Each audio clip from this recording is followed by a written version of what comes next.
What's up, everyone? Welcome to the Bench Podcast. My name is Joey. Episode 145 here, joined as always by my brother, Angel. What's up, man? Hello, it's a good day. We're closer to football. I could almost taste it. Wow, you're singing. I'm tired of clips, but like every day we get closer and closer to the season, you can almost feel the energy rising. 23 days until week one of the NFL season. That is Ravens-Chiefs, September 5th.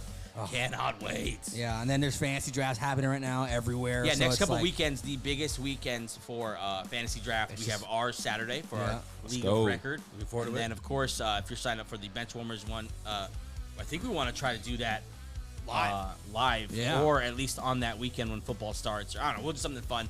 Over at the producer desk, double barrel action today. Registered Packer owner and 6'5" on a good day, Gabe Tovar, AJ Woodson. How you doing, boys? What it do, baby? Man. It's not that hot in here today. It feels pretty good. Listen, I got in here early. I opened both doors. We saw the garage air go through. I got some fans going. You know, because when we get hot, we get a little clammy. No, we get a little it's hard to carry on. Drag stale. Yeah. Like the episodes get longer. Speak for yourself. You get definitely. No, Angel gets stary. I look at Angel. You're the one that gets moody. There's a glaze over his eyes. That's why we need to have some airflow in here because we need we need to feel good. Feel good, play good. How's it go? Look good, feel good. Look good, feel good, play good. You would remember the look good part. That was true though, right? You asked me what it was. And that was true, right? When you're in high school, you needed to feel like you looked good. I didn't know what eye black was for until my second year playing football. Man, I'm gonna tell a quick story that has no relevance to life ever. I spent no, listen. Can't wait. Oh, this is great. This is great. So it was like my first year on varsity football, right? It was first year against senior year, junior year. Okay. And I put all this eye black on, like the drag across my chin, all the way down to my cheek. It took me 30 minutes, right? Hell yeah. The first time out, this guy with the rat comes down, wipes my face clean. Hey, bro! I'm not fucking hot!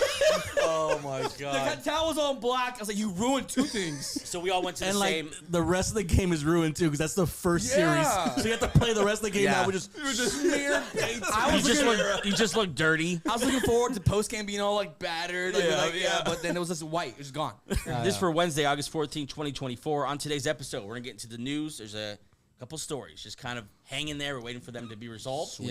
Mostly Brandon Aiyuk. And so we'll check in on that. And some injuries that just suck. And some injuries, some people getting signed places. We'll get into a couple of those stories. And then we're going to get into our favorite preseason headlines, the things that now that we're through the team previews, these are the stories that we're looking at, the stories that we're kind of trying to stay updated with. There's really no way to resolve these stories. It's just kind of like I am interested to see what happens with this. Yes. Because so far it looks insane. Yeah. We're going to tell in a second. If you're watching on YouTube for the first time, welcome to the channel. Hi.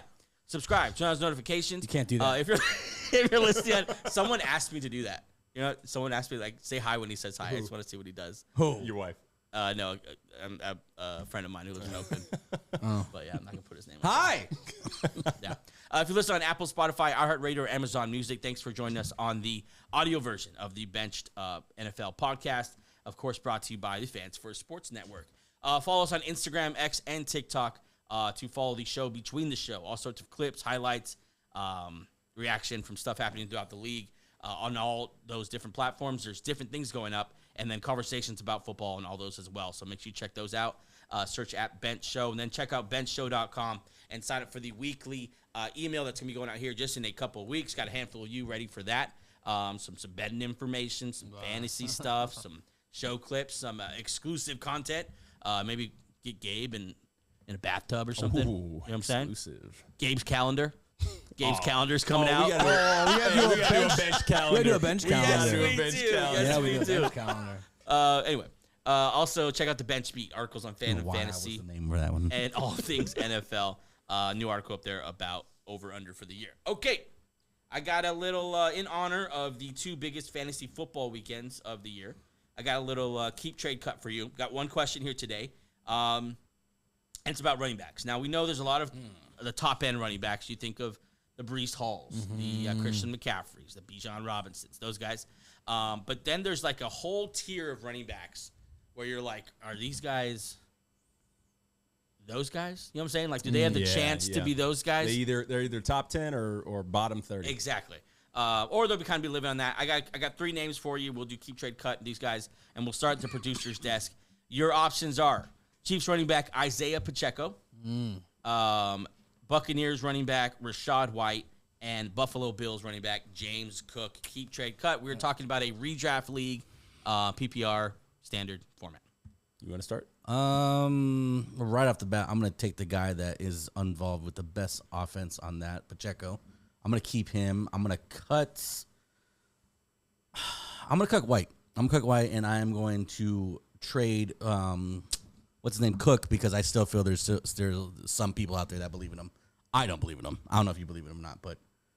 Well, I don't. It's not necessarily I believe in him. I think the ceiling is a lot higher for James Cook. I'm going to keep James Cook here.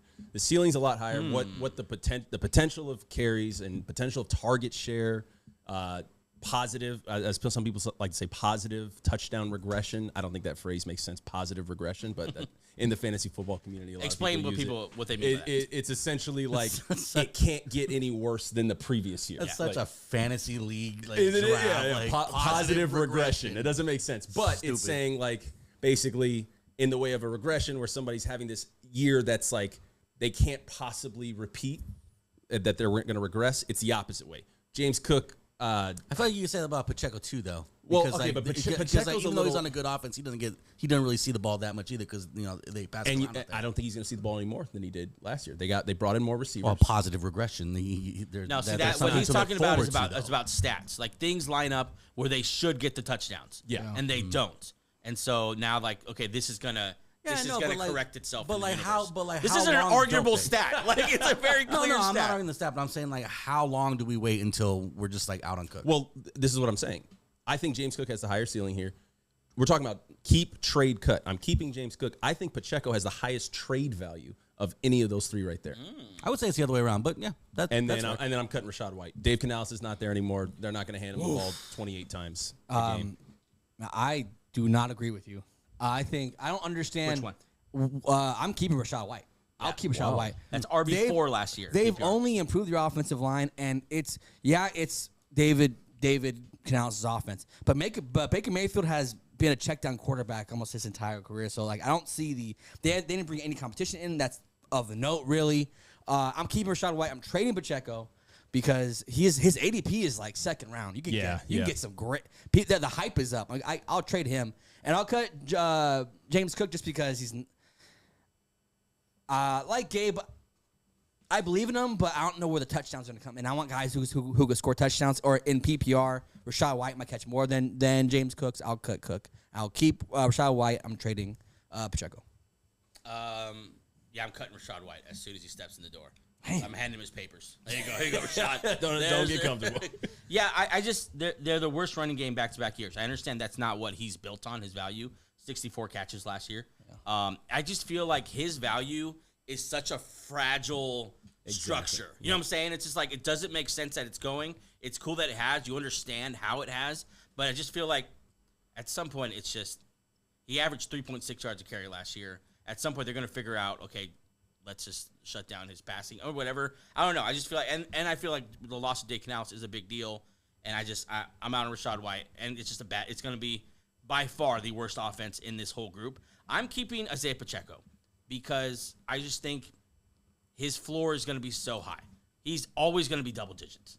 Like he's never going to give you a stinker. He's always going to be in that 10 to 14 range. And if he gets a touchdown, cool. He doesn't get many touchdowns, but the problem is he's up against James Cook, who doesn't get any touchdowns. And James Cook, I feel like that Bills offense is a lot more like any given week could be any given player type thing, whereas the Chiefs do the same thing every single week. The same guys eat every single week. Last week it was Rashee Rice, Isaiah Pacheco, and then sprinkle in what's his name? The other back who they didn't bring back. What's his name? Jerick McKinnon. Yeah. So I'm keeping Pacheco. I am I'm cutting Rachaad White, and I think the James Cook hype is the biggest right now of these 3.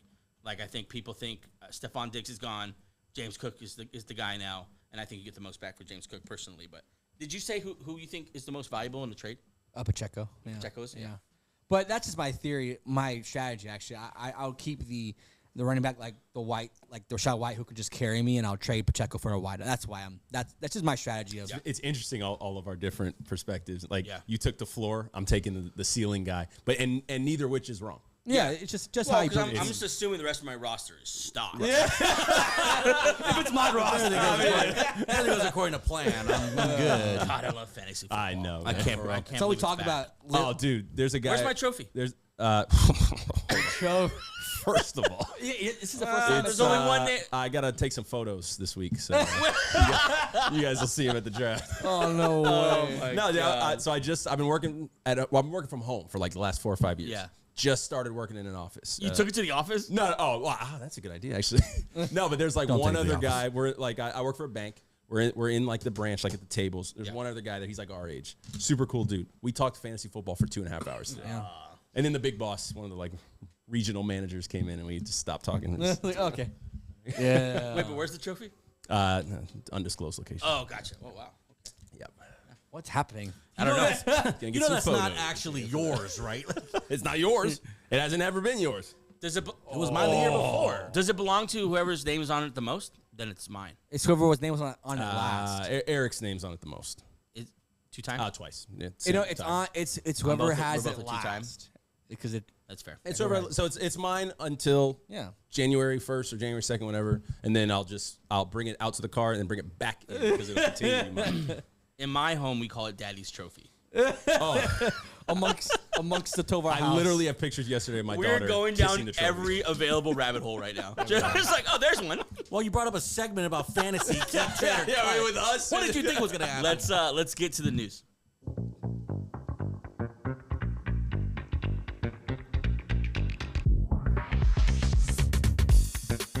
All right, jump to the news here. Before we do, Gabe or AJ, can you make sure you keep an eye on that Twitter feed just in case that Some Brandon Aiyuk. Yeah. Yep. Let's start though with Detroit.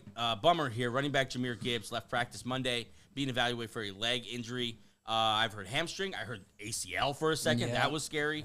They haven't really clarified this. I think they're going through the MRI process. Have you heard anything? No, I kind of fallen the same tweets that you are. But if we learn anything from that receiver, Doc, the Lions don't disclose all injuries, so this could literally They be straight up hit him. Ross. Yeah. So this could be anything. I think the fact that they're keeping it secret isn't a great It's not sign. good. Because it was like an ankle sprain, they would say it's ankle sprain. But if it's something bigger, it sucks because talking about fantasy, he's a very popular guy in fantasy. But in real life, he's a very, very good running back on a team that their offense kind of based around a power run game with him and David Montgomery. Yeah, this sucks. Hopefully he gets better because the NFL's better with Jamyr Gibbs. So I follow Jesse Morse. He's a doctor who typically updates on NFL injuries on Twitter. Go follow him, Jesse Morse, MD.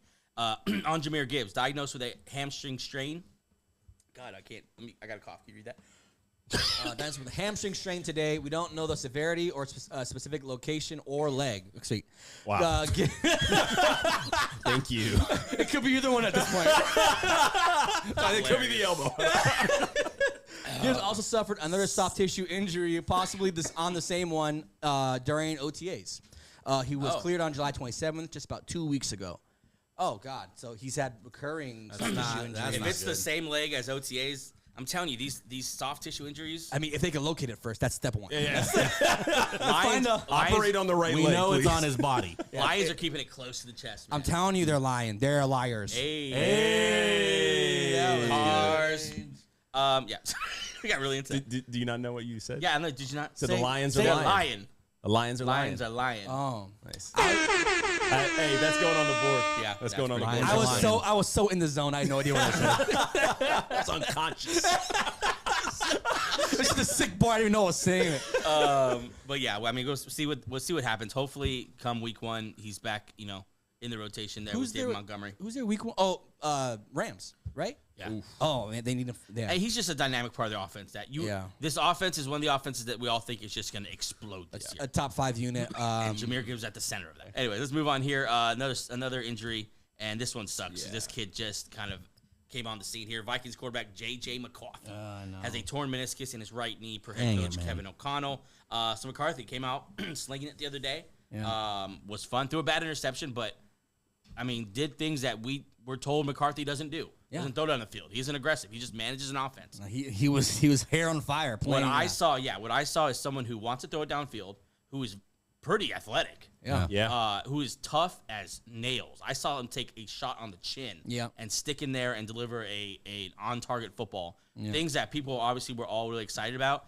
This torn meniscus is worse than I thought. When I first saw it, I thought, okay, no problem. Yeah. From what I've read and researched, obviously not a doctor, but there's a kind of a quick fix where they don't trim the cartilage and you're back in 4 to 6 weeks.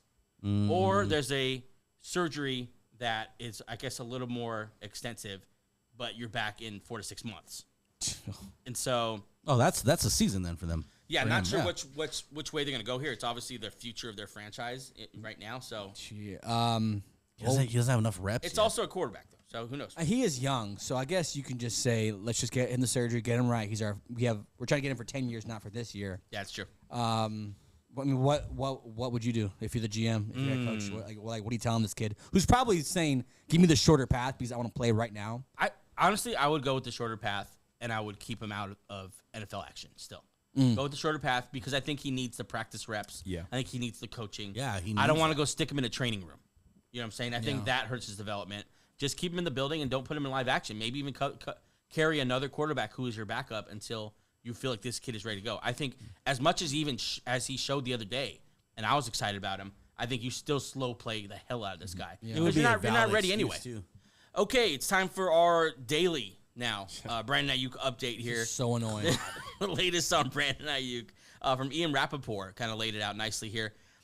Basically, the Steelers and 49ers have a deal on a potential trade, and Pittsburgh is in a good place on Aiyuk contract, sources say. If San Francisco gives the final sign-off, it's done. On the other end of this, San Francisco has an offer out to Aiyuk on a long-term deal for him to stay. He hasn't accepted. It's also been reported that the Niners have upped the original offer, so they've come maybe closer. I'm guessing it's 27, something like that. Yeah. So, yeah, that's where we are right now. The Niners have agreed on whatever the compensation would be, and the Steelers feel like we can also extend him, and that's there if they want it. I think the Niners are doing everything they can, though, to keep him in-house until they make that choice. Yeah, from what I heard and what kind of the sense of it that I'm getting is that the Niners are kind of using this as kind of like leverage. Like, hey, we could trade you right now. Like, I don't know. I feel like the Niners are really, for as harsh as we've been on them, they've been like, yeah, we're going to listen to offers, and we have offers, we have deals kind of set, but we're still at the end of the day trying to make this into a negotiation tactic where we can keep Aiyuk for a certain number. I have a question. I don't know too deep into like the NFL trade rules and things like that. Can a player block a trade? Like, can a player like Aiyuk block a trade? What's happening now is hasn't he been doing that? Well, he has leverage because he could just not sign there long term. Right. So he just playing under 1 year contract. So essentially, he's telling those teams, "Yeah, you can trade for me right now, but I'm not going to sign." Yeah, and that's why teams dropped. That's why the Patriots dropped out because like they said, he's like I'm not going to sign long term. So you're signing 1 year guy. So it hasn't been necessarily that he's blocked the trade. It's that the teams have been like, "Okay, then never mind." Yeah, and there's a lot of stuff with. I mean, there are trade. There are like no trade clauses. no trade clauses though. Yeah. Because like Russell Wilson had that, and so, But then there's ways to manipulate it, like Aiyuk's doing now. I'm starting to feel like he's just going to stay with the Niners. Yeah. Like he's probably trying to get them to get to 30, and that's where they're probably They're not 20 coming up to 30. They're not going to do it. That's probably maybe they land at. I think he's going to probably get 29 and a half. Maybe like that's probably where he's going to live right there. I think if they are at 29, he would have signed it already. I think they're like at 26, 27. and he's trying to get them to come to 20. He's trying to get them to come up. Devonta Smith is around that area, right? And Waddle is around that. Yeah. I would imagine the Steelers are at 30 or north of 30. Because they don't. I'm sure they don't have contracts as much as. Yeah, it's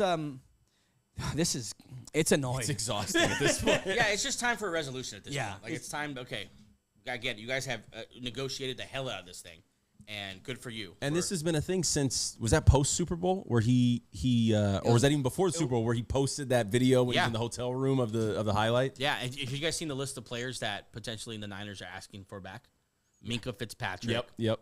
George Pickens. No. Pat Freiermuth. No. Oh, yes. Hayward, not the old guy Hayward, the younger guy. Yeah, his little brother, the tight end. Yeah. Apparently, he's like a stud. Connor Hayward. Yeah, he's like a stud. Yep. They've been asking for him, and they said no. Well, they draft very well. So like, why are we gonna and these guys who they're asking for are all cost. Fitzpatrick. Fitzpatrick. Yeah. Yeah, but Pickens, no. Freiermuth, yeah, but he's cost control for another 2 years. Like, why would you? Like, that's a valuable asset. Yeah. So it's just the Steelers don't have a wideout to give back. If they still had Deontay Johnson, it'd be so perfect. Yeah. They should have kept him for done this by now. Yeah, because like we give you Deontay Johnson That'd be back. the perfect guy to go back. Yeah, they kind of. I don't know what they got for Deontay, but they kind of probably saying like we should have probably kept him for this deal. I can't believe it's lasted this long. Remember when he was like the talk, like it was pre-draft. It was we were the talking day about the trades could happen pre-draft the because that was day moving. after the Super Bowl. Him and his girlfriend put out this weird shit, and that was so long ago. We're about to the next season, and we're still talking about. We're already at the next season. We're going week 2 of preseason. Yeah, Like it's frustrating. Hopefully, we'll get an answer today. Would be nice. I am this weekend. refreshing Adam Schefter's page as we Yeah, say and no. little Ian tip. Rappaport. Only follow what the big dogs are saying. There's so many blue check marks on Twitter. Yeah. They're like Steelers fan report. I'm hearing Aiyuk deal is basically done. Shut the fuck up. You don't know what the fuck you're saying. I'm so Hearing it tired. from your group chat. Oh my god. I go on Twitter. I'm like, I don't know who these people are, but they're blue check marked. But now you gotta buy it. So Yeah, there's a account called Pickensburg. They've been taking me for a ride. Like they've had my emotions all everywhere. yeah. Anyways, let's move on now to the Bengals. Speaking of Adam Schefter, he dropped a bomb this morning that I feel like, for whatever reason, maybe because of what's going on in San Francisco or what's happening in Dallas, but this issue with Jamar Chase is not resolved. The one with T. Higgins is, but Jamar Chase also wants a new contract. He was not at practice today amid the contract saga. I'm looking at Twitter right now. Nothing was ever cleared up. So as far as we know, this has had something to do with his contract. There's no injury reported. There's no personal reasons. Like, they would have reported that stuff. Yeah. Jamar Chase wants a new contract. The Bengals notoriously stingy, A little cheap. not paying anyone. Yeah. This is, I mean, at what point is this a big deal? Is this I might don't be, remember the money being this much of a problem in the NFL like ever. Well, it's because the wideouts now are seeing how much they get paid. Like, Yeah. I want to get paid now. But even with the cap going up, like this is just it's incredible from Jerry Jones to Aiyuk and now this story. Like it's just too much. And it's wild that it's like not really counting Aiyuk in this, but the superstars are not getting. You're not paying Jamar Chase and CeeDee Lamb. I wonder if the not collusion, but kind of if the owners are saying like we're not going to raise every single You time. said that the other day. stand. Yeah, We're you not said going that to the other day. reset the market every single time, and we have to like stop that. Yeah. Because where does it stop? They really are the only ones too that have the power to actually do something like that. So This is going to not be cheap because the longer you wait, the more chances. Well, at this point, Jerry Jones is never going to sign CeeDee Lamb. Yeah. But now those are the next contracts that are gonna break the market. So you don't want to be the last guy. I also wonder if these guys are waiting for the other guy to get signed first. Yeah. So Yeah, they get yeah. more. You know what I'm saying? Right, Like, right, I'm right. not going to sign until Jamar Chase signs because then I'm going to get a little more than him. And Because they could both make a case for being paid more than the last guy. right. Yeah. Yeah. Well, the problem is too if the owners are taking a stand, there's other owners out there that will pay. The Patriots will pay. Patriots these will guys. pay him $45. That's It's what I was got to thinking, be yeah. all or none. Yeah. It's. yeah. It is That's a getting tough under. I mean, he was hoarding in. That's probably why it's not reported as dramatically. But this is a big deal. It doesn't make Mission sense because practice. Mike Brown, I don't know if you guys remember, did say he would bend over backwards. Yes, I do. Paying, not paying. We called him out at that moment when we saw him like, you're not bending. You can't bend over Those frontwards. knees can't bend. He's not. You're not getting there, Mike. He's still, never mind. Nope. Let's move on Still here. assuming the position. Multiple. So I'm saying, like, I can just picture him in his office still bent over, like, someone help me. Hello. Oh God. Motion sensors. Angel, don't. The wheels are turning. Mike Brown, pay your guys. Let's move on now to New England. We haven't been there very often, so let's pay him a little visit. No one wants to go. That's why. Multiple teams have inquired about trading for Patriots pass rusher Matthew Judon. Yeah. I think this is going to be one of those moves. If he goes to the right team, I'm thinking, Angel, who am I thinking? Pass rusher. We've wanted a guy there to aid their young guy. Oh, I got you. Oh, The Detroit Lions. I was gonna say Atlanta. Oh. I think someone like Matthew Judon or the Falcons going to one of these playoff contenders could be something to keep Or an the eye on. Bears. Yep. Eagles have also linked to this guy. It's also there. But yeah, I think a pass rusher like this yeah, he got hurt. is He was a hurt mover. he was hurt last year, but prior to that, in 2022, 15.5 sacks. In 2021, 12.5 sacks. He's just a good football player. Yeah. And I think a pass rusher, especially, they'll always find a job somewhere because that's your first position on defense you want to get nailed down is how are you going to rush the passer. I think honestly, you know what might be a good spot for him is Las Vegas Raiders. Keep beefing up that D line. Oh my goodness. Jeez. Yeah, like that's a spot where I'm like him, Crosby, Tyree Wilson last year, not really a great first round pick. Then you have Christian Wilkins in the middle. Yeah, Dak would definitely like that. No, I'm saying like that's a good spot for him too. What's he worth right now in the open market? Not in the open market, in the trade market. Oh, well, he's 30. Third? He's He's 31, 32. Third or fourth? Yeah, I'm not paying a lot. He also wants a deal, so you have to sign him and then you have to trade for him and then sign him. Yikes. So you got to sign a Off older. an injury? Yeah, it's he's an interesting cat. Never mind. Never mind. I don't want him. Next story. We are going on to another pass rusher here in the one of the weirder stories of the offseason. I swear if it's Chandler Jones. A round of applause for Howie Roseman because apparently he just completely fooled Fleece. the New York Jets. It came out. Ian Rappaport reported Hasaan Reddick requested a trade from the Jets.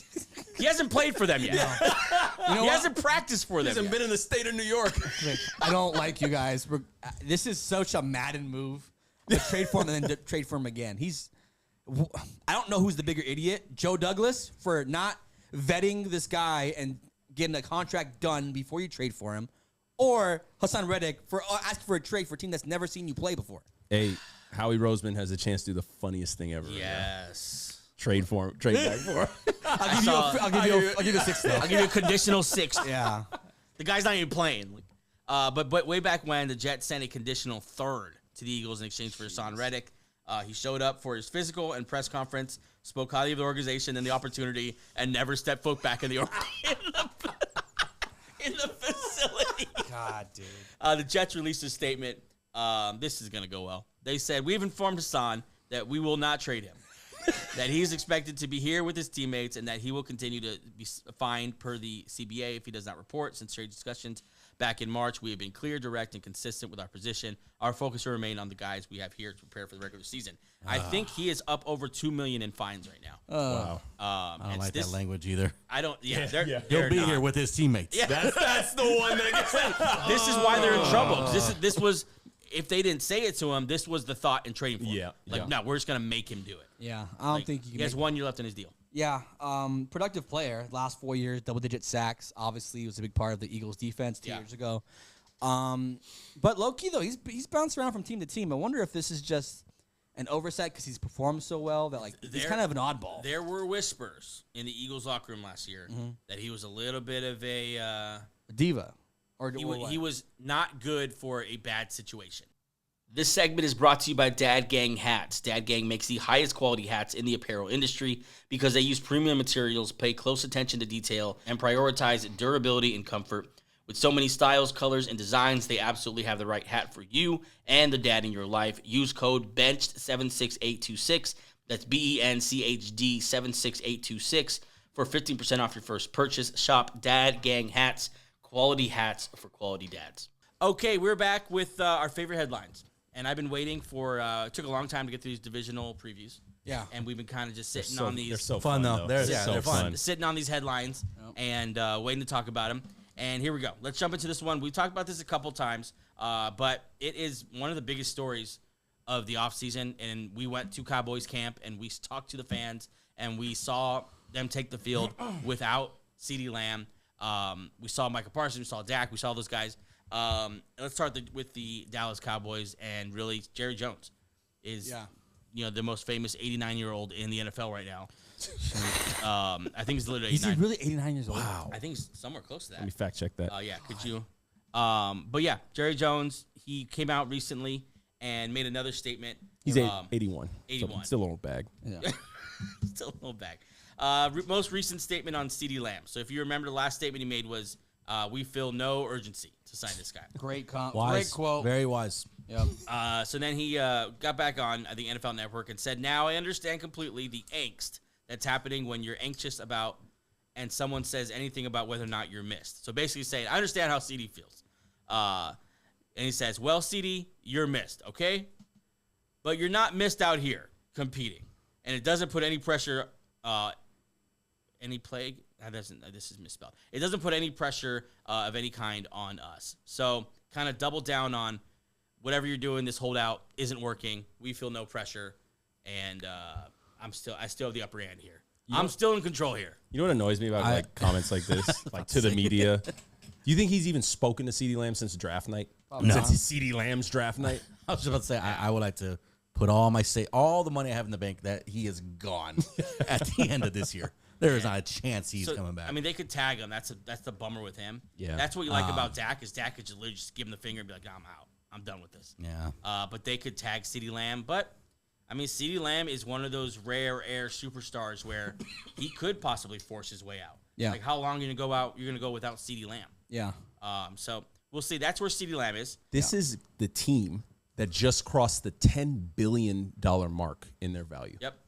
That came And out. you don't want to pay your two biggest stars. The richest sports franchise in American sports. Yeah. Any sport. Unbelievable. Over $10 billion now. The first $10 billion plus organization in the NFL, which is wild. But Jerry Jones not paying CeeDee Lamb. Where are we at? Where are we with Dak Prescott? He is set to play his final year without an extension and is not eligible for a franchise tag, so he could legitimately just go hit the open market.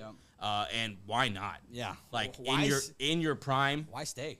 Yeah, in your prime, go to somewhere where you want to be, where they're going to treat you like the way Derek Carr got treated. Yeah. Like that's where you need to go. The way Russell Wilson got treated when he got traded to Denver. He was like, that's where Dak Prescott is. Micah Parsons up for extension next year, and it's been a little antagonistic with Micah Parsons already in social media. He is definitely that Gen Z type superstar. A lot of passive aggressive stuff in social media. You already see it from him. You can already kind of see like he's not going to be the one either who is going to take a lot of disrespect. He's going to take that very seriously.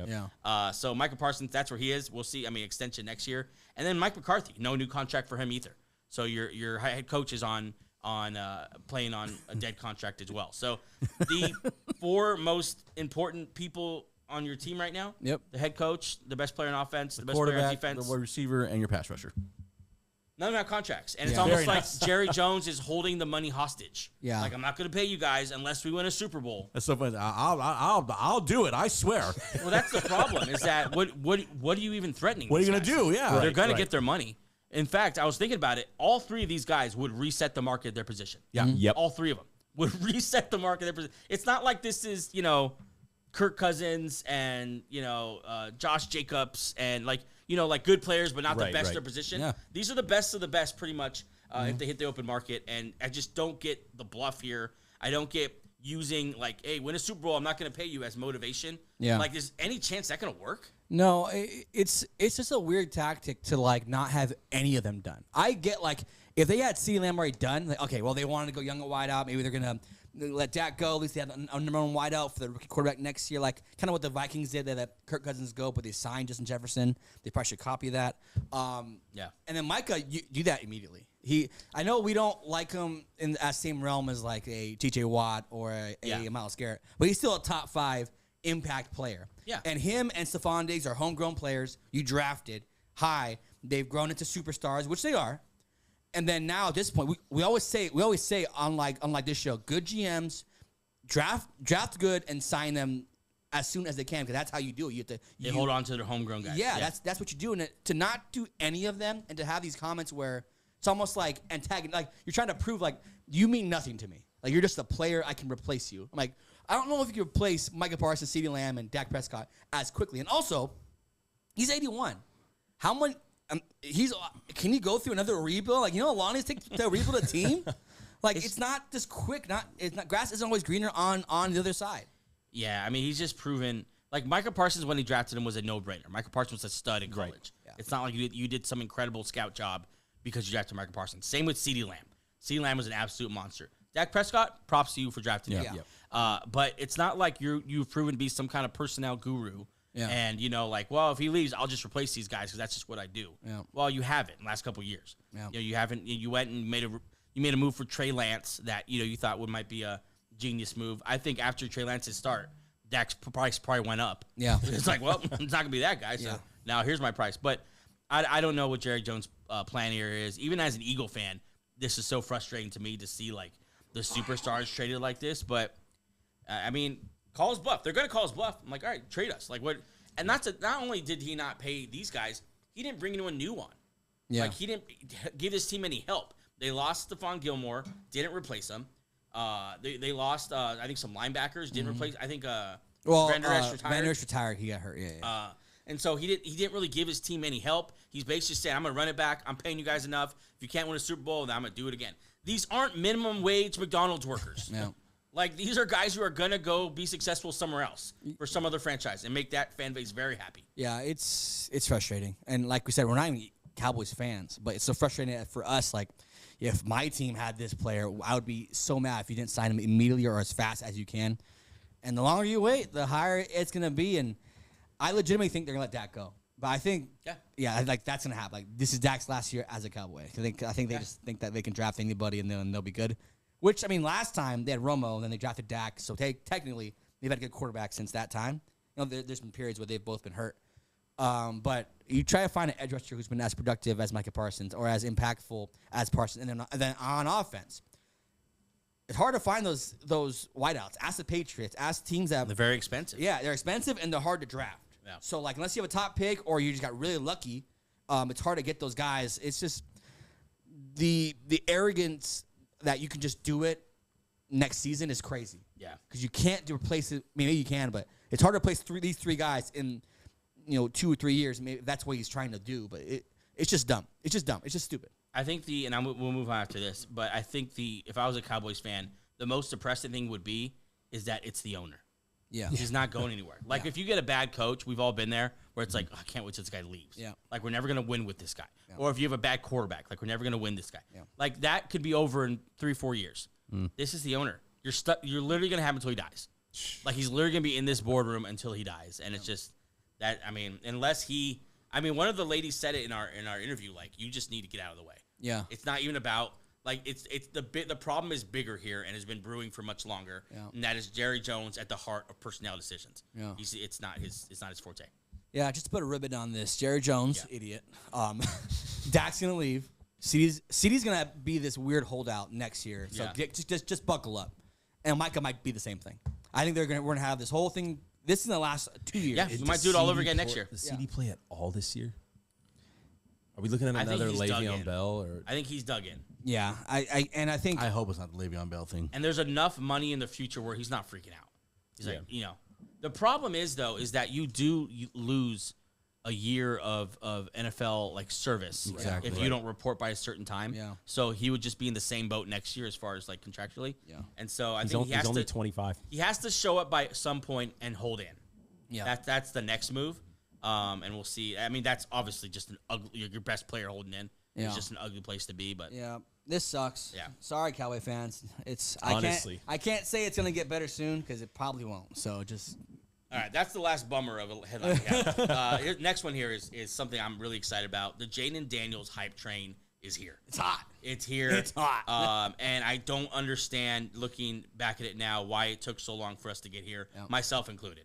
Jayden Daniels last year, the Heisman year, insane numbers. Insane. 3,800 yards, 40 touchdowns, 4 interceptions, 72 completion percentage, and that was just throwing.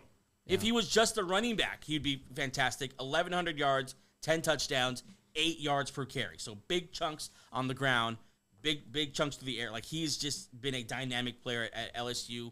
And his first preseason game, I went to look at the stats. So, like, okay, let me throw these stats now. Yeah. He threw 3 passes. That's typical preseason height. Yeah.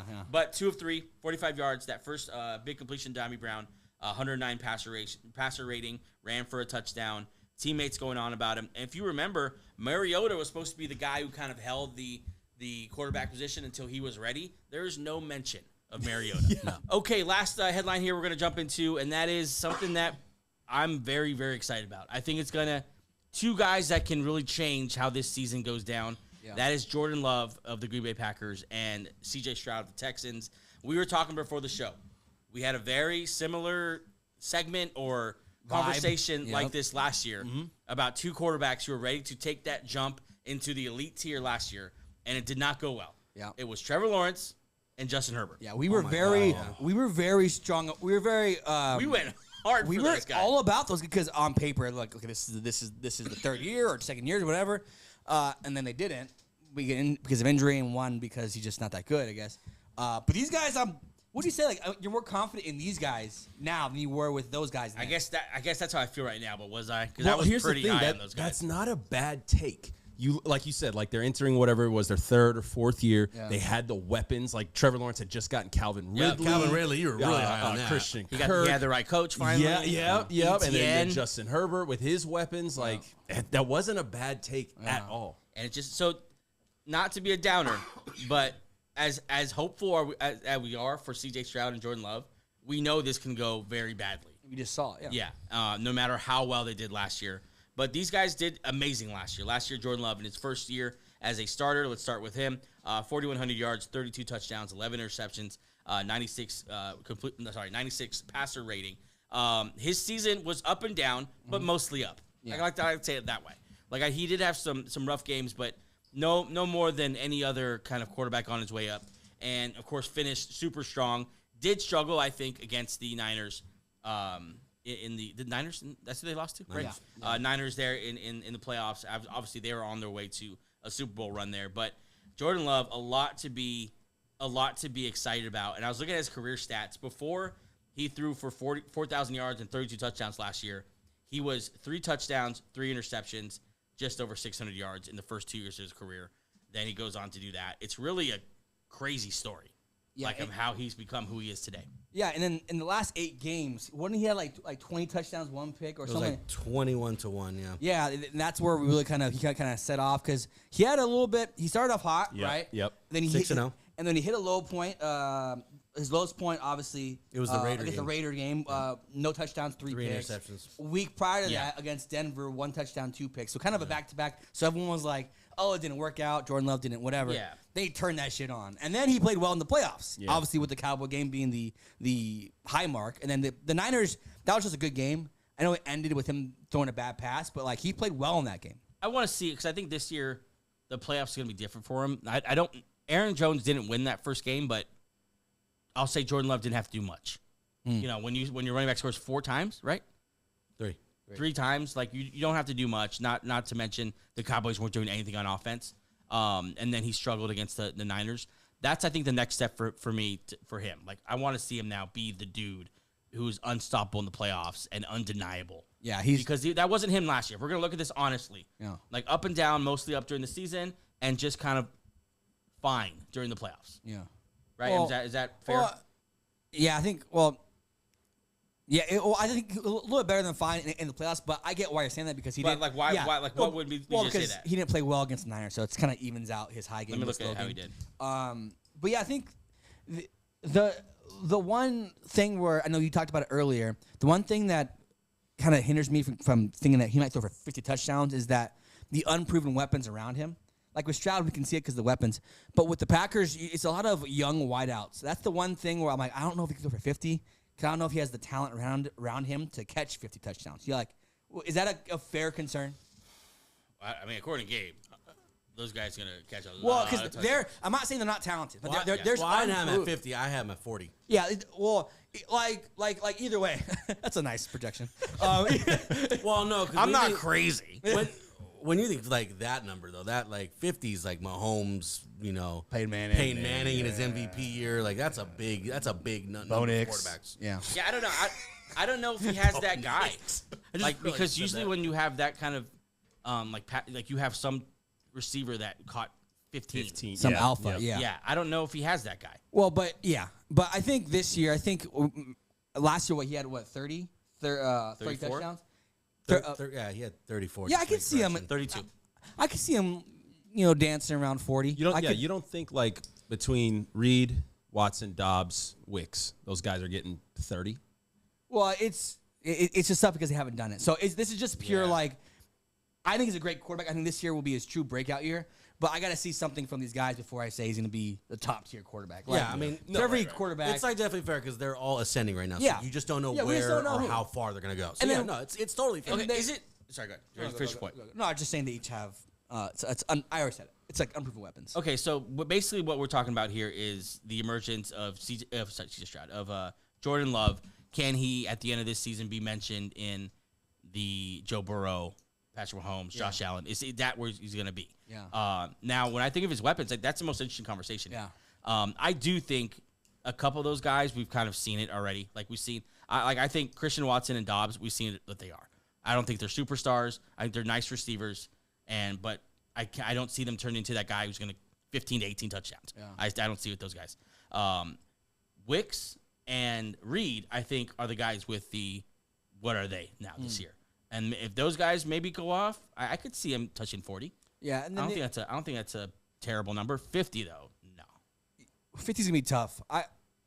I would project him around. Who's saying that number though? Oh yeah, that's true. Gabe did say 40. We're gonna say 50 out of our asses. 40 would be kind of weird, but I really do think he's gonna have a great year because the vibes in Green Bay are immaculate. Besides the Aaron Jones departure, I liked everything that they've done. Yeah, their O line, they always have a good O line because that's what the Packers do. They draft linemen very well. I think LaFleur being still underrated. I think didn't he break the record for most wins as a new head coach? Yeah, he's great head coach, great play caller, and I think the brain melt happened about week 9 or 10. It was pretty much against it was the Charger game. Yeah, where those two kind of finally learned each other. Yep. And then you saw that in the season, like, okay, now year 2 into that, where you have year 2 of Jordan Love as the guy, proven guy, paid guy, and LaFleur realizing the weapons. I think this is we could very easily see him being a top 5, top 7 quarterback in the league for sure. This is a top 5 offense. It's so hard with the Packers. I think they don't have the superstars. Name a superstar on offense. Well, I think no. It's not because they don't have a superstar. It's just they don't have a superstar yet.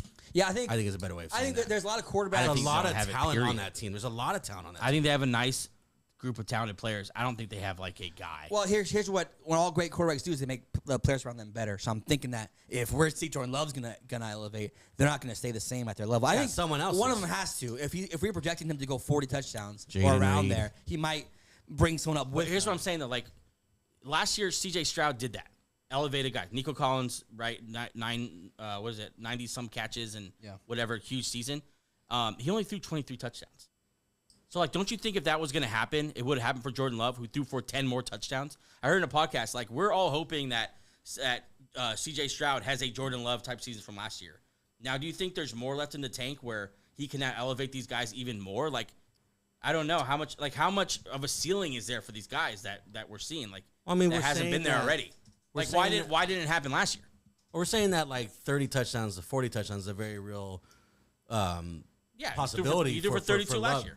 No, right. But I'm saying like if he does like the 40, I think you were saying earlier, if he does elevate, someone around him is going to emerge too, just naturally, just like mathematically, someone is going to emerge. Like I'm reminded of the years of Russell Wilson in Seattle where he just made Doug Baldwin the thing. Then he made Tyler Lockett a thing. Then there was a bunch of random wideouts there. That's what I'm thinking. Like if he's going to rise, someone's going to rise with him. So one of these wideouts is because it's going to one of them is going to have to. Well, I have a question. And like I don't think that. Oh, I'm sorry. Go ahead. I was just saying like the Nico Collins thing. I don't think that's every team. Like the Nico Collins thing, that's we could credit him for that. But like the Packers, I mean, would you rather have a guy that has that kind of number or 4 receivers like the Packers have? I rather have the Packers situation. Well, the question that sparked this is: are they going to be a top 5 offense? If we're counting on Jordan Love to take that ascension into that level of guys, Josh Allen does not. I wouldn't compare Josh Allen's room of weapons to this room of weapons. Yeah. If Jordan Love is taking that step, why are we still considering the Bills a top offense? Because Josh Allen has a whole other element to his game, and that's being the best red zone back maybe in the league. But if Jordan Love is in that level, would we not be able to say if he's throwing 40 touchdowns and we can count him in that level, would we not say that the Packers are top 5? Yeah, if he hits 40 touchdowns for sure. But obviously we're not saying that that's happened, but that's a natural ascension from what do you have 32 last year? Yeah, I'm just saying it's tougher, not impossible. 32 touchdowns is not far away from 40. Like an extra 8 touchdowns is definitely doable. But I'm just saying it's much harder to have these top offenses unless you're Patrick Mahomes. It really doesn't happen with anyone else. If you don't have like a guy. I'm looking at the receiving stats last year. Not a single receiver went over 800 yards, and not a single receiver went over 70 catches. So it's just like. But I don't think it was about the receivers last year, though. It was about Jordan Love last year. Like we highlight how he started. We highlight. So what argument are you making now then? The argument that I'm making now is that like you want to see a superstar at the wideout position, and I'm simply telling you that you're looking in the wrong area if you want to see if this team is going to be good or not, or if they're going to be a top 5 offense. Love is the guy to look at here. I mean, 32 touchdown passes, and he went through about 4 or 5 weeks of terrible ball. Like I don't think the proof is in the receivers or in the numbers. Like, that's the argument that you're making. Like, well, if he's that good, how come no one has ascended? I think it's not because it's not about the receivers. It's about Jordan Love. Yeah. And as Jordan Love goes, so does everyone else. Yeah, but do we realize, this isn't like is he good or not? Like, obviously he's good. He's going to be, this is a top 5. This is an elite tier. Yeah. This is think of the teams we're talking about here. Like the Dolphins, who leading passer in the NFL, over 5,000 yards, Tua, right? Yeah, you have the Chiefs. You have the Bills. You have, who else is the top offense? Eagles, a year or two ago. Lions. I'm talking about those, massive amounts of touchdowns. It's different. It's not really it's not a good or not good conversation. Obviously he's good. Obviously his receivers are good. I think the argument Gabe's making, but to push it to an elite level takes something special, I'm saying, unless you're Patrick Mahomes. I think the argument Gabe's making is that if Jordan Love in year two being a starter, cleans up that week or that 4 weeks of bad play, what would his numbers and that offense's numbers look like last season? Yeah, but those weeks of average to bad play is what separates the elite tier from the tier underneath. But that was Jordan Love's first year versus going against an elite guy that's already been through those games. And that's what I was saying too. I was saying year 2 of the system where they finally figured out a little better, because it does take a while to figure out new quarterbacks, and LaFleur is so used to Aaron Rodgers kind of carrying the ship. He's not a new quarterback. He wasn't a rookie last year. It was his first time being a starter. Yeah, but he's been in the system for 4 or 3 years. Yeah, but it wasn't a system built for him. Yeah, it's different. It's just different going from Aaron Rodgers to anybody. Is it a different offense than Aaron Rodgers? Absolutely. Yeah. This in what way? This is on record that Aaron Rodgers didn't want to have anything. He didn't want to have motion, which is a big part of the Ford's offense. He didn't want to have any type of speed. He gave Aaron Rodgers basically the keys to change up the play at the line. So you think the missing element is he needed more time with LaFleur, play calling, or in this offense? That's what with actual game time reps? Yeah. Wow. Yeah. I mean, I just don't. I mean, I don't understand why I think game sometimes time reps isn't that. It's not that important to you. Game time reps are. It's important, but I'm saying it's not. It's not the same as I don't want him treated like a rookie. Oh yeah, look what he did in his first year. His third year. I mean, he's age 25, 26 year. Yeah, but his third year, 2 years not starting with no game reps. I would say it's closer to a rookie season than it is to anything else. Because his first year as a full-time starter, he was a clear backup. It's closer to a rookie than anything else. No. Hold on. It's closer to his rookie year than it is a 3-year guy that's been starting all 3 years. Yeah, those are two different things. Yeah, I mean, that's not the argument I'm making. I'm just saying that is the argument you're making because you're basically saying that he's been let's be real, he's been in the league for three years now. You don't think there's a major difference between a rookie coming from college football to the NFL game and a player who's been in the league for 3 years in NFL camps, in NFL coaching, in NFL offseason programs? That's a huge difference. There's a difference. If you don't have the game reps, no. There's a difference, but the difference between a rookie and that guy... It's a huge difference. No, there's not. Do you not think Jordan Love's good? That's what... See, that's the problem. That's the problem in this conversation is that that's what you guys think I'm saying. That's not what it's what it sounds like. No, exactly, because you're being defensive about Jordan Love, and that's not what I'm saying. I'm saying there's a difference between the Patrick Mahomes and Josh Allens and guys like Jordan Love. And to get to that level, it takes something extra than just being good. Do I think he's good? Yeah, he's great. He's really, really good. Is he elite? That's something different. But you're saying it's almost like you're saying he doesn't have a chance to be elite, right? Because he didn't do it his first year. Yeah. No, I'm pointing out reasons why I could see that not happening for him. Because he didn't do it his first year. No, well, the original, I don't know how we got here, but the original point I was making is that he doesn't have an elite weapon or elite weapons that I've seen so far. Could guys grow into that? Sure. But you could say that for any receiving core. My original point was I don't see any elite weapons here yet. And then somehow it got to it being his first year, which I don't know why that point is even a debated thing. There's a huge difference. I guess I wish we had an NFL player we could ask that. Your first year in the league is... There's a difference between your first time on the freeway. There's a difference between a first-year rookie quarterback and a first-year guy who's been in the league, first-year starting. But I think that difference is a lot smaller than a guy who's been in the league as long as Jordan Love, but has been starting this whole Since time. day one. I mean, I guess Like, what are the other? Joe I Burrow guess is the we same can't draft answer class. this unless we ask someone who played in the NFL. But you never hear that talked about. Like, oh, it's my first year starting. It was such a huge jump. You always hear like, oh, it's my first year in the NFL. The speed was different. The athletes were different. This is the best of the best. Like, acclimating to that talent level is a much bigger jump than acclimating to, I went to get these guys in practice, and now I play them in the game. That's definitely a jump, too, but nowhere near to when you're playing in college, and 3/4 or maybe even more than that of the guys you're playing against are never going to play in the league. And now you're playing against the best of the best in the world. Like, that, no way. It's totally different things. So Joey hates Jordan Love. We know that. That's what. No, I'm just kidding. That's what that's what happens when you get emotional about these guys. And I get it because we love our guys, but that's not what I'm saying. Is that like I literally put him here I made this about the guys who are going to jump to the next elite level. I put him here. So I obviously don't think that. We need to move on to CJ Stroud. Are we going to talk about CJ Stroud? Yeah, we need to move on to CJ Stroud. I'll let you take CJ Stroud because that's your boy. Last year threw 4,100 yards, 23 touchdowns, which I don't know why that number always surprises me when I see it. Yeah. Well, it felt like he threw for 50 touchdowns. Well, because he missed 4 games. He started 1, got hurt, and he missed 3. So if you were to project it, it'd be around 30-ish touchdowns. But it's just he was everywhere. He was poster child. It was highlighted because he did so much better than the number 1 overall pick, Bryce Young. So it was such a contrast. Man, where do I start on CJ Stroud?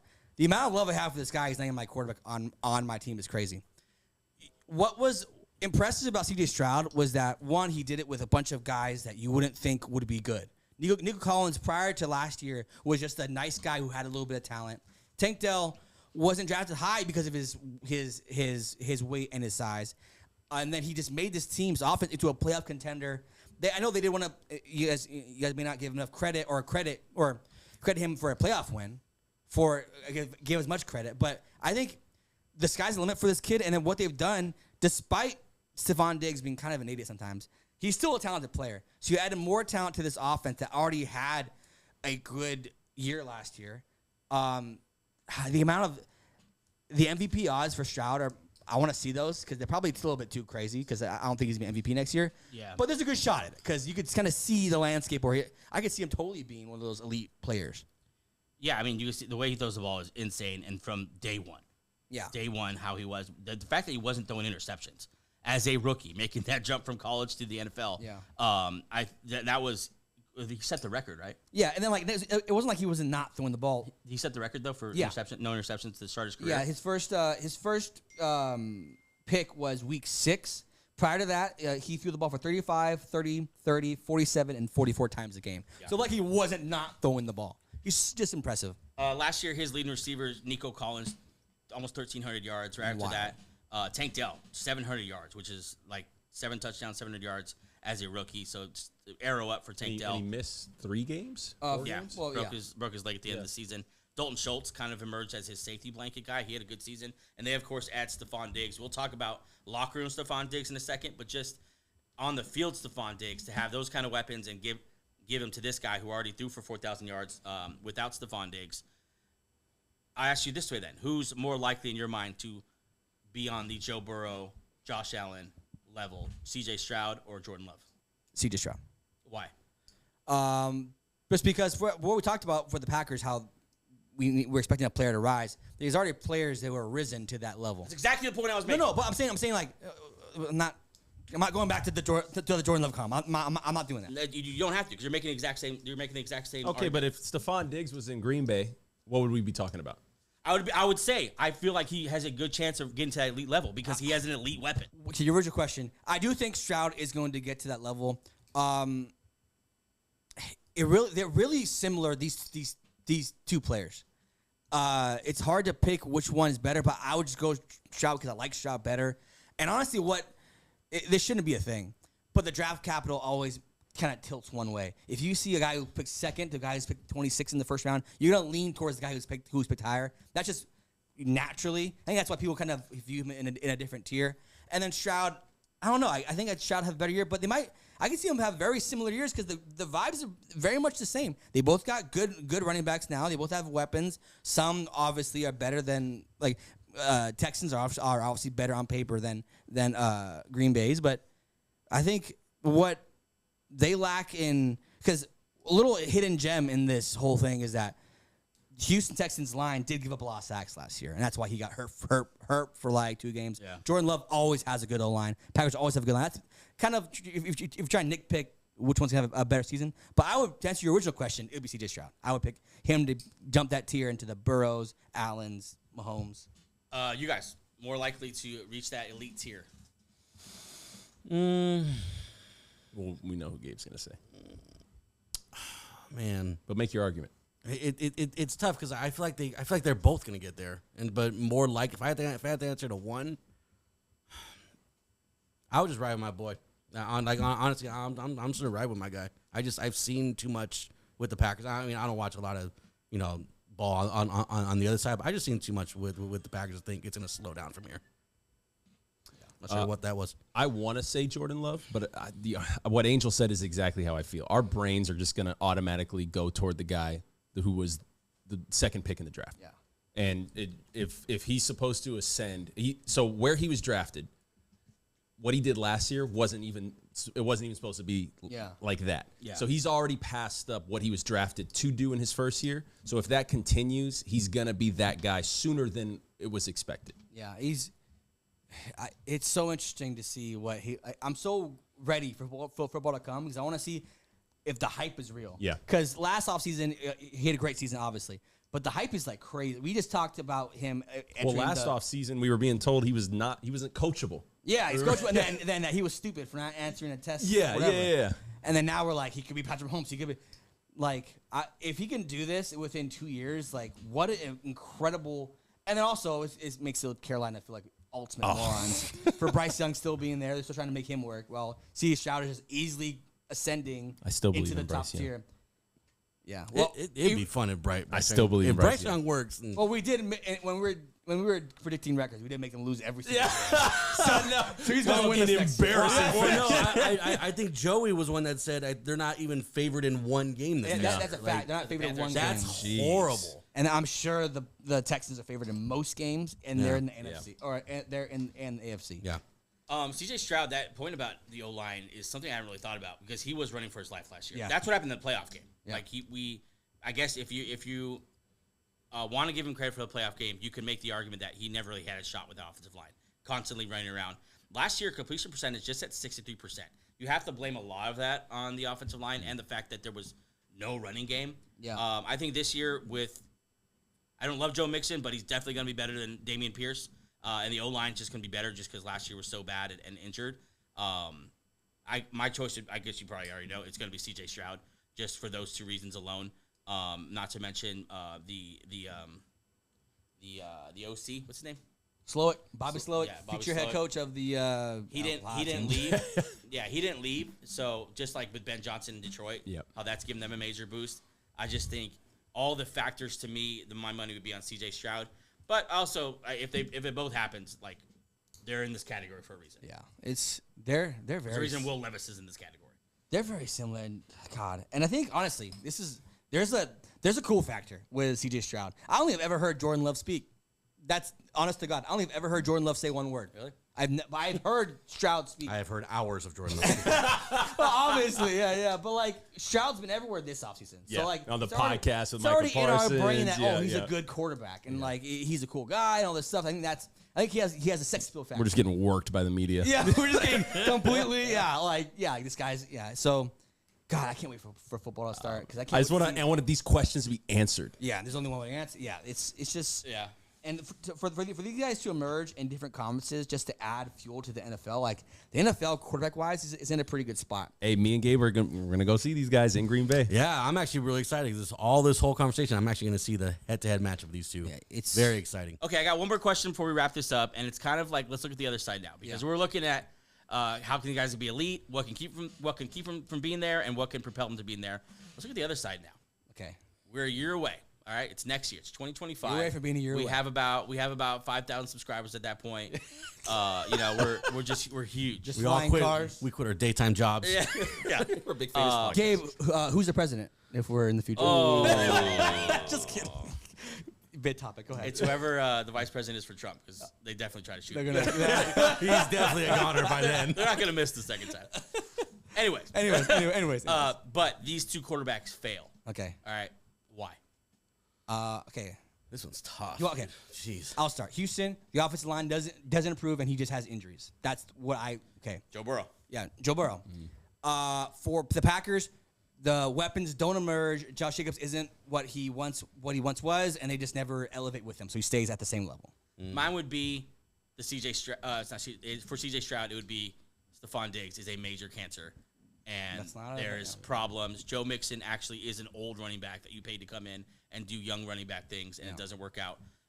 For the Packers, it would be, I guess the weapons is the easy thing, but I guess, he doesn't have the weapons to elevate him to that next level and maybe even keeps him back. We saw that year with Patrick Mahomes a couple years ago where just his receivers couldn't catch the ball. Yeah. What happens to Jordan Love if that happens to him? Possible. Guys, if it doesn't work out, what happened? I think it's just simple enough. Sophomore slumps.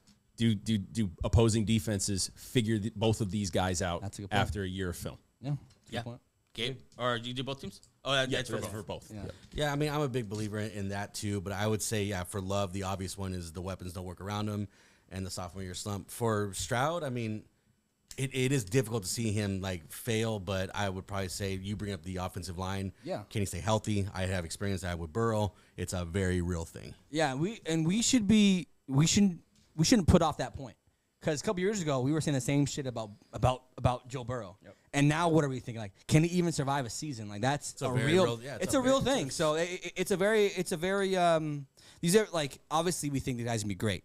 But there's a realm of possibility where both these guys didn't improve for whatever reason that is. All right, last question here. Who's most likely to suffer a season-ending? I'm just kidding. No, we're not doing that.